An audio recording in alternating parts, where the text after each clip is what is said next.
She stood frozen at the checkout counter, holding a can of baby formula like it was something fragile, something she was about to lose forever. Her baby slept against her chest, unaware of the quiet disaster unfolding just inches away. "I'm sorry," she said softly, barely louder than a whisper. "I need to return this." The cashier paused. The people behind her shifted impatiently, and one man, standing a few feet back, felt something tighten in his chest. He didn't know her name. He didn't know her story. But in the next few minutes, a single decision would change both of their lives in ways neither of them could imagine. Ethan Cole was used to numbers, profit margins, risk assessments, forecasts stretching years into the future. As the chief financial officer of a multinational corporation, he lived inside spreadsheets and boardrooms. His signature moved millions. His words carried weight. But none of that followed him home. His penthouse apartment sat high above the city, silent and immaculate. Furniture arranged perfectly, lights that turned on automatically and off just as easily. No photographs on the walls. No laughter echoing down the hallway. No one asking how his day went. Loneliness doesn't always look like sadness. Sometimes it looks like success, without meaning. That evening, Ethan found himself in the grocery store below his building. Not because he needed food, his fridge was always stocked, but because standing among people made the silence feel less loud. He pushed his cart slowly, barely aware of what he was buying. That's when he noticed the line had stopped moving. Her name was Rachel. She hadn't slept properly in weeks. Her eyes were tired, but not careless. Her clothes were clean, but worn thin at the edges, the kind of wear that comes from choosing survival over style. Her baby boy rested against her chest in a carrier she'd bought secondhand. His tiny hand curled around the fabric, trusting her completely. Rachel stared down at the counter. The can of formula sat there, unopened. She'd picked it up with hope. She'd walked to the register with relief. And now, she was walking backward. "My paycheck was delayed," she explained quietly to the cashier, her voice steady only because she had practiced this kind of calm before. "I just need to return it." She didn't explain the rest. She didn't say that rent was due in the morning. She didn't say that the baby's father disappeared when responsibility showed up. She didn't say she'd already skipped meals so her son wouldn't have to. She didn't cry. Exhausted people rarely do. Behind her, someone sighed loudly. Rachel closed her eyes for half a second, not to pray, but to gather herself. Then she reached for the formula. Ethan watched the exchange unfold. At first, it was just another moment in a long day. Then he noticed the baby, peacefully asleep, completely unaware. Something shifted. A memory surfaced, one he usually kept buried beneath quarterly reports and late-night meetings. A future he once imagined, and then postponed, and then quietly abandoned. The cashier slid the formula back toward Rachel.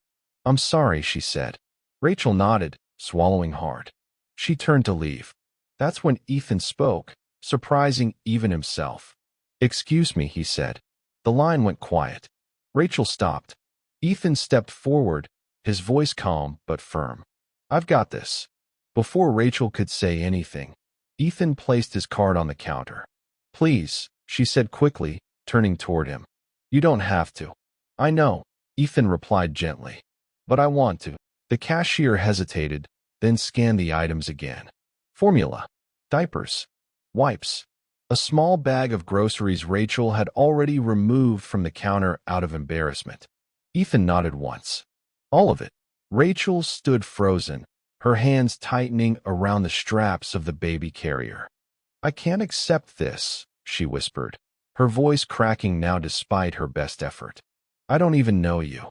Ethan crouched slightly, so his eyes were level with the sleeping baby. "Then don't accept it for you," he said quietly. "Accept it for him." That was when the wall finally broke.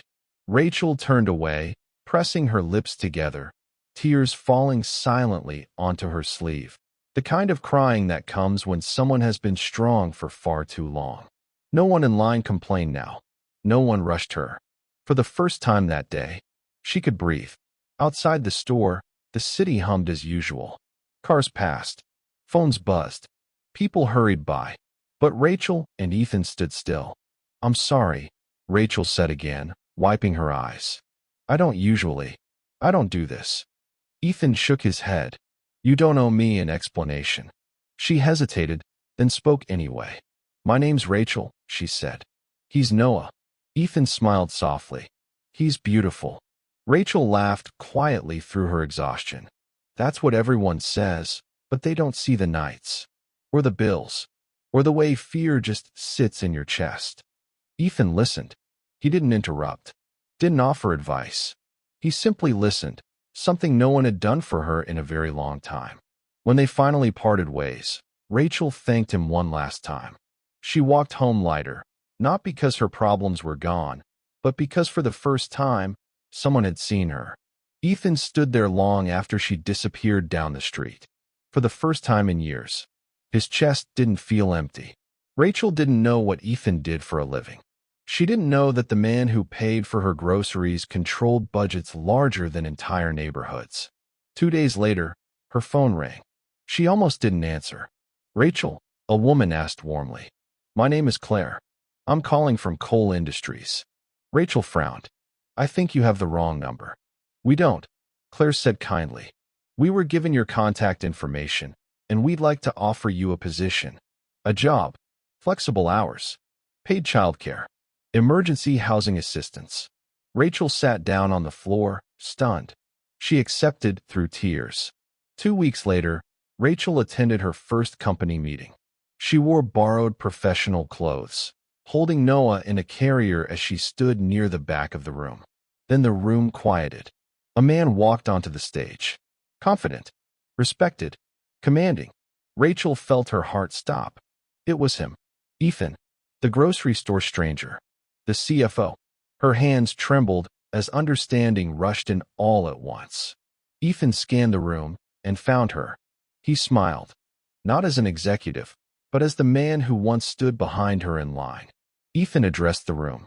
"We spend a lot of time talking about growth," he said calmly. "But we forget the people who make growth possible." He announced a new initiative. Emergency funds for struggling parents.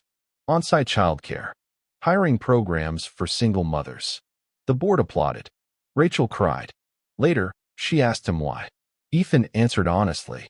"I had money," he said softly, "but I didn't have purpose." He glanced at Noah, now awake and staring curiously at the world. "Sometimes," Ethan continued, "everything changes the moment you finally notice someone." That night, Rachel put Noah to sleep in a warm home. Ethan returned to his penthouse, no longer silent. Not because someone was there, but because something inside him finally was. If this video touches your heart, please like, subscribe, and share for more stories like this.